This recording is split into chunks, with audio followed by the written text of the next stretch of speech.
আমি টাকায় ও ঘরে বসে পায়ের উপর পা তুলে খাবে, এটা কখনোই হবে না। আরেকটা কথা শুনেন, আমি ও রান্না করে ওরা খাওয়াইতে পারবো না।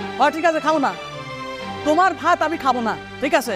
আমি যতক্ষণ পর্যন্ত চাকরি না করবো ততক্ষণ পর্যন্ত তোমাদের এই বাড়িতে আমি আসবো না। দেখছো মা, দেখছো ও কখনোই ছোট হবে না, ও বড় ভাইয়ের মুখে মুখে কথা বলে।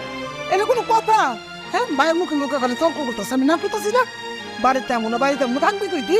শোনেন আম্মা, আপনি সবসময় আপনার ছোট পোলার সাপোর্টে কথা বলেন, আপনার বড় পোলারে তো কোনো সময় দেখেন না। ওর যদি চাকরিটা চলে যায় ওই সময় আমাদের কি হবে জানেন? বৌমা, এই তুমি এসব কি অলক্ষী কথাবার্তা কো? হ্যাঁ, আমার পোলার চাকরি দেবো কি করতে? আমার পোলা কি মানুষের তালায় তালায় চাকরি নিচ্ছে, যাকে কইলে চলে দেবো? মা তুমি যত যাই কিছু বলো, আমি আর পালতে পারবো না। চলো। দেখছোস, তোর সব লজ্জাই নেই, বুঝছোস? খালি মায়ের কথা না, মুখের উপর কত কি কয়ে গেল, আর কত অপমান হবি রে বাবা, আর মায়ের কত অপমান করবি? তুই কিছু কর। মা, আমি কি কম